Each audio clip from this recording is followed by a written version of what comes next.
আসসালামু আলাইকুম। Hello viewers, আজকে আমরা একটি ইন্টারেস্টিং এবং আকর্ষণীয় একটি ভিডিও নিয়ে আপনাদের সামনে উপস্থিত হয়েছি। ভিডিওটিতে শুরুতে যদি দেখেন যে একটা ছেলে একটা গাছের গোড়ায় কি সব করছে এবং অনেকগুলো শিকড় গাছের গোড়া থেকে বেরিয়ে আসছে। তো এটা আমার দেখে মনে হলো যে একটা ইন্টারেস্টিং ভিডিও হবে, তাই আপনাদের সাথে ভিডিওটি শুরু করা, তৈরি করে আপনাদের সাথে শেয়ার করা। তো এখানে যেটা হচ্ছে এটা মূলত বনসাই করার প্ল্যান, কিন্তু অনেকেই তো অনেক ধরনের বনসাই করেন। আপনারা অনেক ধরনের বনসাই দেখে থাকবেন। বনসাইয়ের মেন শর্ত হচ্ছে যে স্টেম লেন্থ হবে 1 ফুটের মধ্যে। তো কিন্তু এটা আমার কাছে একটু ব্যতিক্রম মনে হচ্ছে, কারণ গাছের শিকড় হচ্ছে মাটির নিচে, হ্যাঁ, উপরে আবার কীভাবে সে শিকড় বের করেছে, এটার মধ্যে সে আবার এগুলো কী করতেছে আমি কিছু বুঝতেছি না। তো আমরা বৃক্ষপ্রেমী যিনি এই মুহূর্তে এই গাছটি নিয়ে কাজ করছেন তার কাছ থেকে একটু শুনি, তারপর ওনার পরিচয় আপনাদের সামনে বলবো। তো ভাই, একটু বলেন তো আসলে আপনি এখানে এই গাছ কি করছেন, গাছের গুড়িটা একটু দেখান তো। আমি একটু অবাক হয়ে যাচ্ছি যে গাছের উপরে শিকড়, আবার নিচে মনে হচ্ছে যে মাটির নিচে অন্য কিছু।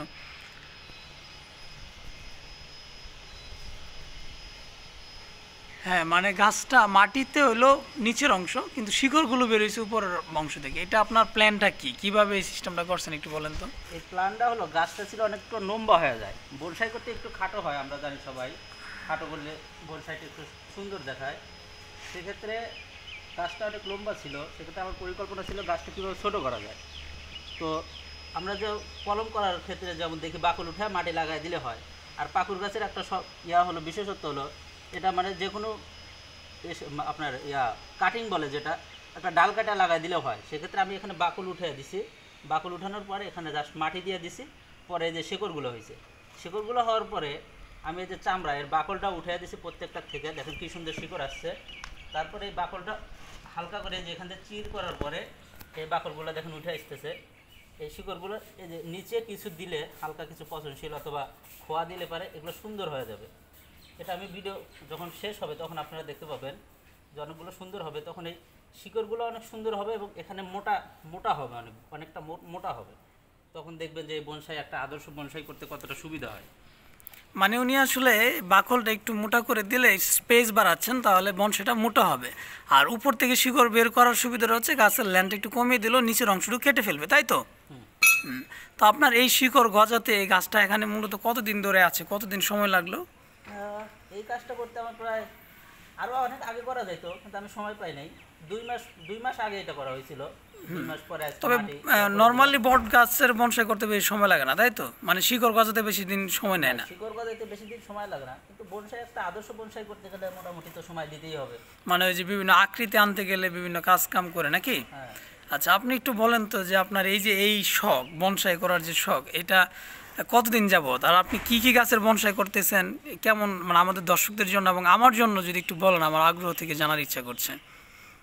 বনসাই আসলে আমার আগে শখ ছিল ক্যাকটাস নিয়ে।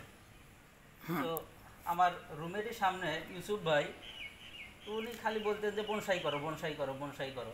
তখন আমার বনসাইয়ের প্রতি এতটা শখ ছিল না। সেটা প্রায় 16-17 সালের দিকে। তারপর ইউসুফ ভাইয়ের বারবার এরকম বলাতে আমি বনসাইয়ের প্রতি আর কি একটু দুর্বল হইলাম। তো সেখান থেকেই আর কি মোটামুটি শুরু 2017 সাল থেকে। তো আমার বন্ধু রাজু আছে 4 তলা, তো ওকে নিয়ে প্রথম আমি এই পাকুর গাছই আমি কালেক্ট করতে যাই। তো একটা মজার ঘটনা হলো যে ওই গাছ কালেক্ট করতে যাই, আমার একটা গেঞ্জি নষ্ট হয়ে যায় এবং আজ পর্যন্ত সে বলে যে বন্ধু, যখন বনসাই করে তুমি অনেক কোটিপতি হবে, আমার কিন্তু গেঞ্জি দিতে হবে। সে কথাটা আজও মনে আছে। তো সেখান থেকেই করা আর কি। মূলত আমার এই পাকুর বট এটা দিয়েই করা শুরু হয়েছে। তো আমার বাড়ি এখানে অল্প কিছু গাছ আছে, আর বাড়িতে আমার মোটামুটি অনেক অনেক ধরনের গাছই আছে। কিছু নাম যদি বলেন, মোটামুটি সংগ্রহ কীরকম? সংগ্রহ মোটামুটি মূলত আমি আপনার এই বট জাতীয় গাছ, বিশেষ করে বাংলাদেশের ক্ষেত্রে যে পাইকর বট, আপনার ফাইকাস রামফি যেটা বলে, ফাইকাস ভ্যারাইটির দিয়ে বিভিন্ন যে গাছগুলো আছে এগুলো আমার কালেকশনে মূলত আছে। পরবর্তীতে আমি যদি করি তাহলে এই ফাইকাস দিয়েই করবো আর কি। ফাইকাসের যে অন্য যে ইয়াগুলো আছে, তার মধ্যে চাইনিজ বট আছে, সেটা দিয়েও করব। আরও বিদেশি কিছু গাছ আছে। যেটা আপনার বন্ধু যেটা বলেছে যে আপনার বন্ধুর একটা টি শার্ট নষ্ট হয়েছিল, সে বলেছিল, বন্ধু তুমি যেদিন কোটিপতি হবা সেদিন কিন্তু আমাকে তো আপনি তো সেই বন্ধু স্বপ্ন কবে নাগাদ পূরণ হতে পারে? আপনার পরিকল্পনা কি? আপনি এই বট গাছ বা সরি এই বনসাইগুলো কবে প্রদর্শন করতে পারবেন, বা আপনার সামনের প্ল্যানটা কি আছে? এরকম কি প্ল্যান আছে বলেন। এখন তো চাকরির জন্য ব্যস্ত আছি, পুরোপুরি বনসাই মনোযোগ দিতে পারতেছি না। তো যখন আমার প্ল্যান আছে যে আমার চাকরিতে জয়েন করার পরে যখন সময় পাবো, তখন এই প্রজেক্টটাকে আরও সুন্দরভাবে দাঁড় করানোর জন্য, মানে চাকরির পাশাপাশি আপনার শখটা তখন বাস্তবায়ন হবে ভালোভাবে। আচ্ছা, আমরা শুনছিলাম তো উনি বারবার বলতেছিল ওনার বাড়িতে আরও অনেক গাছ আছে। তখন আমাদের মনে অবশ্যই একটা প্রশ্ন জাগতে পারে, তাহলে এটা কোথায় আছে? বললো বাড়িতে, তাহলে এটা কোথায়, তাই না? তো আমরা ওনার পরিচয়টা ভালোভাবে দিয়ে দিই। উনি হচ্ছে বখতিয়ার ইখতিয়ারউদ্দিন মোহাম্মদ বখতিয়ার খুলজির সেই আঙ্গিকেই, মানে সে ইখতিয়ারউদ্দিন মোহাম্মদ বখতিয়ার খুলজি যেমন বাংলার জন্য যুদ্ধ করেছে, সে বট গাছ নিয়ে যুদ্ধ করছে। তো সে হচ্ছে বাংলাদেশ কৃষি বিশ্ববিদ্যালয়ের এই যে বঙ্গবন্ধু শেখ মুজিব হলের 3য় তলা ক ব্লক, এই পাশে ক ব্লকের একজন বাসিন্দা। আমাদের এই ছাদ আছে, এখানে সুন্দর একটি ছাদ আছে। এখানে সেই ছাদটাতে আমরা সেই শুরু থেকে দেখছি 3-4 বছর যাবৎ। সে যেটা বললো 2016-17 সাল, এখন 2022 সাল, মানে 5 বছর। তো সেই সময় থেকে দেখছি যে তার এরকম অনেক শখ গাছ নিয়ে। এই যে এখানে দেখেন অনেকগুলো গাছ আছে, আর আরও অনেক গাছ ছিল বাড়িতে, সেগুলো নিয়ে গেছে। এখন এরকম যে যেটা একটা কাজ করছে। তো আমরা জেনে নিলাম সে হচ্ছে বাংলাদেশ কৃষি বিশ্ববিদ্যালয়ের অ্যানিম্যাল হাজবেন্ড্রি থেকে স্নাতক করা একজন ছাত্র, স্নাতকোত্তর শেষের পথে।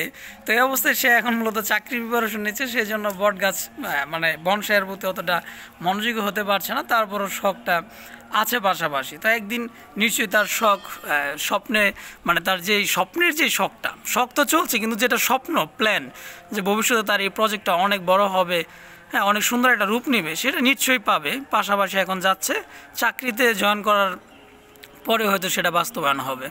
তো আমাদের সাথে ছিলেন আমাদের এই যে বখতিয়ার উদ্দিন, আমাদের সকলের প্রিয় মুখ। তাকে আমরা বৃক্ষমানব বলি আমাদের এই হলে, সেই একমাত্র ব্যক্তি যে হচ্ছে এরকম ছাদে কাজটা করে। এছাড়া অন্যান্যরা তো ভালোবেসে শখ থেকে জানালার মধ্যে অনেক গাছ টাছ রাখে, কিন্তু সে পুরো একেবারে ছাদটাকে এভাবে মানে মাটি, সার, অনেক কিছু যা যা উপকরণ লাগে দেখতে পাচ্ছেন ভিডিওতে, সব কিছু নিয়ে বসছে।